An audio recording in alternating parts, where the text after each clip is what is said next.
প্রিয় পঞ্চম শ্রেণীর ছাত্রছাত্রীরা, তোমাদের সামার প্রজেক্ট 2025 গ্রীষ্মকালীন প্রকল্প 2025-এ তোমাদের প্রজেক্ট কিভাবে লিখতে হবে এবং কি করতে হবে, কিভাবে টোটাল প্রজেক্টটিকে তোমরা লিখে সেটাকে বিদ্যালয়ে জমা করবে, তা বিস্তারিত একটা ভিডিওতেই কমপ্লিট করে দেব সমস্ত বিষয়কেই। তো প্রথম থেকে শেষ পর্যন্ত দেখো এবং বন্ধুদের মধ্যে অবশ্যই শেয়ার করবে। প্রথমেই আমরা আসছি এখানে জীব জগতে জলের ব্যবহার, বিজ্ঞান বিষয়ের জলের ব্যবহার। ঠিক আছে, প্রথমেই ভূমিকা দেবে। ভূমিকাতে বলবে যে জল সমস্ত জীবের মূল ভিত্তি। পৃথিবীর প্রায় 71% জল দ্বারা আবৃত এবং প্রতিটি জীবদেহের একটি বড় অংশ জল দ্বারা গঠিত। তারপর লিখবে নিচে জীবজগতে জলের ব্যবহার সম্পর্কে বিস্তারিত আলোচনা করা হলো। প্রথম যে পয়েন্টটি দিয়ে দেবে প্রাণীদের ওপর জলের প্রভাব। তো প্রথমেই প্রাণীর ওপর জলের প্রভাবের যে অংশটি লিখবে পরিপাক ও বিপাক ক্রিয়ায় যে জলের ব্যবহার, পরিপাক ও বিপাক ক্রিয়ায় জলের ব্যবহার। প্রথমত হচ্ছে জল লালার সাথে মিশে খাদ্য নরম করে এবং পাচনতন্ত্রে সাহায্য করে। এনজাইমের কার্যকারিতার জন্য জল অপরিহার্য। তারপর যে শরীরের তাপমাত্রা নিয়ন্ত্রণ। মানবদেহের 60 থেকে 70% জল দ্বারা গঠিত, যা ঘাম এবং শ্বাস প্রশ্বাসের মাধ্যমে তাপ নিয়ন্ত্রণ করে। জল শীতলীকরণের মাধ্যমে প্রাণীদের ওভারহিটিং রোধ করে, অর্থাৎ অত্যাধিক উষ্ণতা বেড়ে গেলে শরীরে তা কমিয়ে দেয়। তারপরের যে পয়েন্ট দেবে বজ্র নিষ্কাশন। তো বজ্র নিষ্কাশনে প্রস্রাব ঘামের মাধ্যমে বিষাক্ত পদার্থ শরীর থেকে বের হয়। কিডনির রক্ত ফিল্টার করার জন্য জলের ওপর নির্ভরশীল। এরপর আসছি রক্ত ও কোশিকার কার্যক্রম নির্ধারণ। রক্তের প্লাজমা প্রধানত জল দিয়ে গঠিত, যা অক্সিজেন এবং পুষ্টি পরিবহন করে। কোষের ভেতর ও বাইরে তরল ভারসাম্য বজায় রাখে।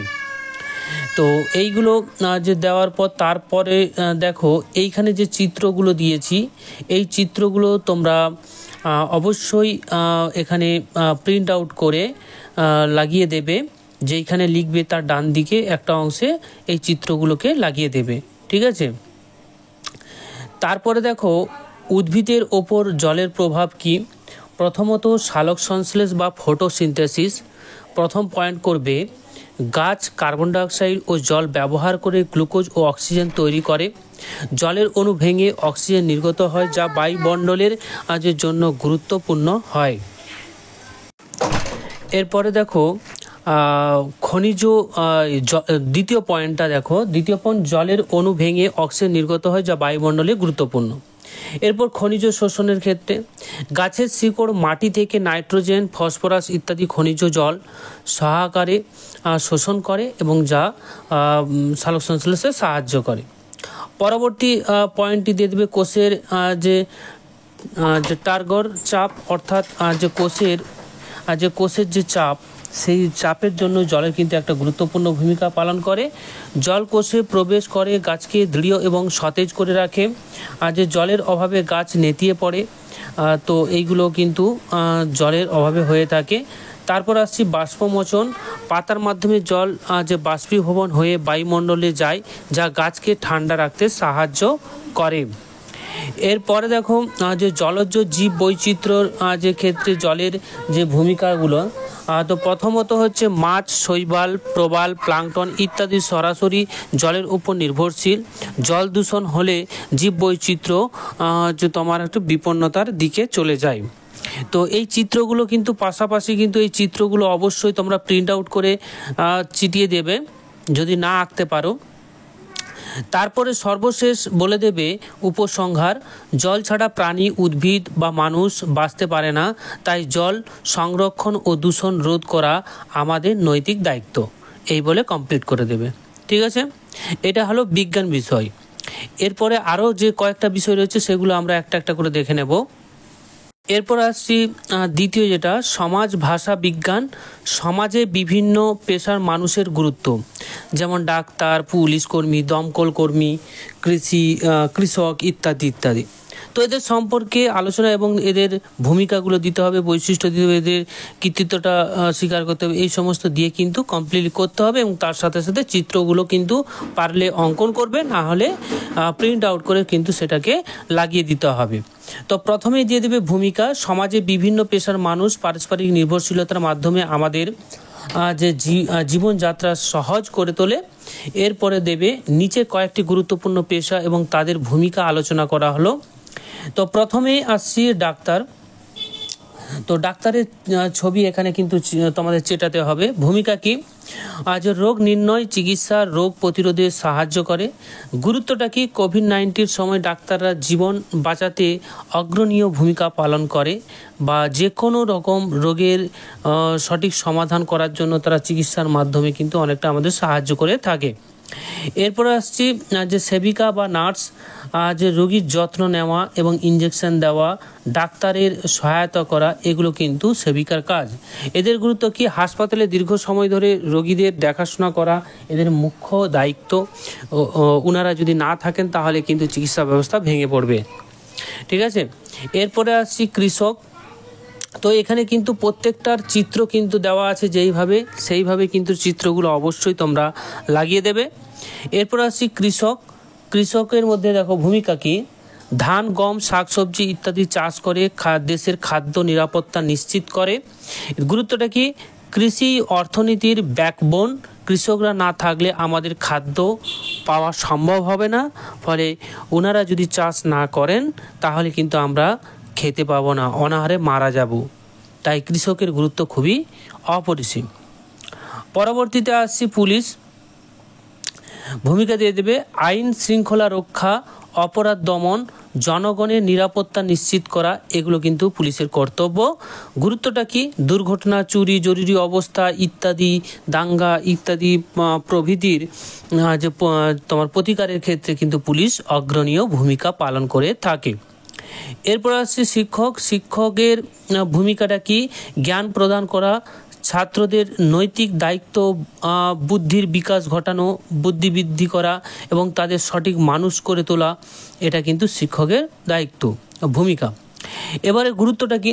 যে শিক্ষায় জাতির মেরুদণ্ড, তাই শিক্ষকরা ভবিষ্যতে নাগরিক গড়ে তোলার জন্য খুবই গুরুত্বপূর্ণ ভূমিকা পালন করে। এখানে একটা শিক্ষকের চিত্র দিয়ে দিবে, তোমার পছন্দ মতো কোনো শিক্ষকের চিত্র দিয়ে দিতে পারো। এরপর দমকল কর্মী। ভূমিকা কি? অগ্নি নির্বাপন, দুর্ঘটনা উদ্ধার কার্য চালানো, এদের অগ্রণীয় ভূমিকা রয়েছে। গুরুত্বটা কি? তারা জীবন বাঁচাতে ঝুঁকি নেয় এবং বাড়িতে আগুন লাগলে বা কোনো কারখানাতে আগুন লাগলে বা কোনো জায়গায় আগুন লাগলে তা কিন্তু কন্ট্রোল করে ওনারা ওনাদের প্রচেষ্টার দ্বারা। এরপর লিখে দেবে উপসংহার। উপসংহারে কি লিখবে? প্রতিটি পেশায় সমাজের জন্য অপরিহার্য, তাদের শ্রম এবং যে ত্যাগের প্রতি শ্রদ্ধা দেওয়া আমাদের কর্তব্য। এই গেল আমাদের দ্বিতীয় নম্বর প্রজেক্ট। পরবর্তীতে আমরা পরের প্রজেক্টটি দেখে নেব। এর পরের যে প্রজেক্টটা দেওয়া আছে ক্লাস 5-এর সাহিত্য থেকে, 5টি প্রাণীর ছবি, বাংলা ইংরেজির নাম বিবরণ। তো এখানে খুব সুন্দর করে কিন্তু করতে হবে এবং চিত্রগুলোও কিন্তু তোমাদের যদি পারো আঁকতে, যে পারবে সে আঁকবে, আর যে আঁকতে পারবে না সে কিন্তু ছবিগুলো প্রিন্ট আউট করে বের করে চিটিয়ে দেবে। প্রথমত হচ্ছে বাঘ। বাঘের ইংরেজি নাম হচ্ছে রয়্যাল বেঙ্গল টাইগার, বৈজ্ঞানিক নাম প্যান্থেরা টাইগ্রিস। বিস্তারিত বিবরণ: বাংলাদেশের জাতীয় পাখি এবং বিশ্বের সবচেয়ে শক্তিশালী শিকারী। বৈশিষ্ট্যটা কি? কালো কালো ডোরাকাটা চামড়া, শক্তিশালী পেশিবহুল দেহ। এক লাফে 5 মিটার পর্যন্ত দূরত্ব অতিক্রম করতে পারে। সাধারণত একাকী চলাফেরা করে এবং রাত্রিবেলায় শিকার করে। বাসস্থান কি? সুন্দরবনের ম্যানগ্রোভ যে বন। সংরক্ষণ অবস্থা বিপন্ন প্রজাতি, এটা IUCN রেড লিস্ট হয়ে আছে, এরা বিপন্ন প্রায় প্রজাতি। এরপর আসছে ময়ূর, পিকক। ইংরেজি নাম হচ্ছে ইন্ডিয়ান যে পিওফুলো, আর হচ্ছে তোমার বৈজ্ঞানিক নাম প্যাভো ক্রিস্টেটাস। আর বিস্তারিত বিবরণ: ভারতের জাতীয় যে পাখি, সৌন্দর্যের প্রতীক। বৈশিষ্ট্যটা কি? পুরুষ ময়ূরের রঙিন পেখম বা লেজ থাকে যা এটি প্রজননের ঋতুতে মেলে ধরে। মহিলা ময়ূরের ধূসর রঙের এবং কম আকর্ষণীয় হয়। এর ডাক মিয়া মিয়া শব্দের মতো। ধর্মীয় গুরুত্বটা কি? হিন্দু ধর্মে ময়ূরকে মা সরস্বতীর বাহন মনে করা হয়। চিত্রটা দিয়ে দেবে। এরপর আসছি হরিণ বা ডিয়ার। ইংরেজিতে নাম হচ্ছে স্পটেড ডিয়ার বা চিতাল।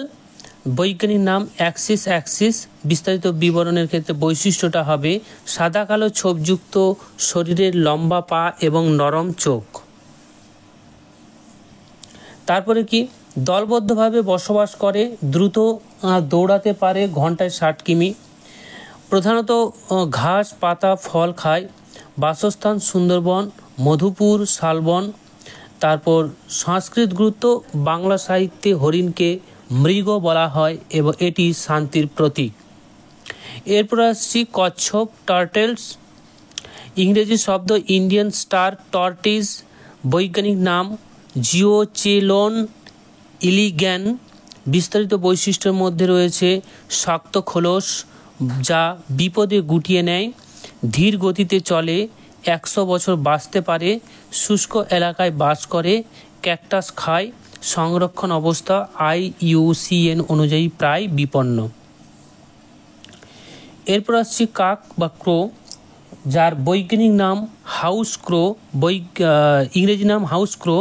বৈজ্ঞানিক নাম যে কার্ভাস স্প্লেন্ডেন্স। তার বিস্তারিত বৈশিষ্ট্যটা কি? কালো রঙের, চোখে সাদা পর্দা থাকে, অত্যন্ত বুদ্ধিমান, টুল ব্যবহার করতে পারে এবং মুখস্থ শক্তি ভালো। সর্বভুক, ফল, মাংস এমনকি আবর্জনাও খায়। সংস্কৃত গুরুত্ব, বাংলা প্রবাদে কাকের মতো চালাক বলা হয়। প্রাণীদের সংরক্ষণের গুরুত্ব, এইগুলো প্রাণী হলো। এরপর তাদের সংরক্ষণের কিছু গুরুত্ব দিতে হবে আমাদের। যেমন দেখো, এই প্রাণীদের অনেকেই বিপন্ন, অবলুপ্ত পথে, তাদের বাঁচানো আমাদের করণীয়। বন উজাড় বন্ধ করা, শিকার বা পাচার রোধ করা, বন্য প্রাণীর সংরক্ষণ আইন মেনে চলা। শিক্ষাগত বার্তাটা কি? প্রাণী প্রকৃতির রক্ষায় আমাদের সকলে এগিয়ে আসা উচিত। ঠিক আছে, এর পরের প্রজেক্টটা আমরা দেখে নেব। পরের দেখো, পরিবেশের যে প্রজেক্টটা রয়েছে, পরিবেশে আমাদের চারপাশে 5টি গাছ এবং তাদের বৈশিষ্ট্য আর তাদের বৈজ্ঞানিক নাম। প্রথমে আমরা আসছি আম গাছ, ম্যাঙ্গো ট্রি। বৈজ্ঞানিক নাম ম্যাঙ্গিফেরা ইন্ডিকা। গুরুত্ব, ফল দেয়, ছায়া প্রদান করে, ব্যবহার, আম খাওয়া হয়, কাঠ, আসবাবপত্র তৈরিতে ব্যবহৃত হয়। চিত্রটা দিয়ে দেবে আম গাছের। এরপর আসছে নিম গাছ, যার বৈজ্ঞানিক নাম অ্যাজাডাইরেস্টা ইন্ডিকা। গুরুত্বটা কি? ঔষধীয় গুণ সম্পন্ন হয়, পোকা দমন করে, ব্যবহার, নিম তেল ত্বকের উপকারী হয়। এরপর আসছি বট গাছ, বানিয়ান ট্রি। বৈজ্ঞানিক নাম ফিকাস বেঙ্গালেন্সিস। তারপর গুরুত্বটা কি? বিশাল ছায়া দেয়, পরিবেশের আর্দ্রতা বজায় রাখে, ঐতিহ্যগতভাবে পূজা এবং সভাস্থল হিসেবে ব্যবহৃত হয়। চিত্রটা দিয়ে দেবে। এরপর আসছি তাল গাছ, প্লাম ট্রি। বৈজ্ঞানিক নাম বোরাসোস লিফার। গুরুত্বটা কি? তালের রস, ফল, পাতা ব্যবহৃত হয়। ব্যবহার কি? ছনের ঘর তৈরিতে ব্যবহৃত হয়। এরপর আসছি কদম গাছ। বৈজ্ঞানিক নাম হচ্ছে নিওলাম মার্কিয়া কাডাম্বা। ঠিক আছে, গুরুত্বটা কি? ফল সুগন্ধি যুক্ত হয়, পাখিদের আবাসস্থল, ঔষধীয় কাজে ও সৌন্দর্য বর্ধনে ব্যবহৃত হয়। চিত্রটা দিয়ে দেবে। উপসংহার কি দেবে? গাছ পরিবেশের ফুসফুস, এরা অক্সিজেন দেয়, মাটি সংরক্ষণ করে এবং জলবায়ু নিয়ন্ত্রণ করে। ঠিক আছে, তো এইভাবে তোমাদের সমস্ত প্রজেক্টটা আমি করিয়ে দিলাম। প্রজেক্টের চিত্রগুলো অবশ্যই কিভাবে দেবে সেটা বলেছি। আশা করি তোমাদের ভিডিওটি ভালো লেগেছে। ভালো লাগলে বন্ধুদের সঙ্গে শেয়ার করবে, আর এই প্রজেক্ট সম্পর্কে কোনো কিছু আরও জানার থাকলে অবশ্যই কমেন্ট করবে। Thank you.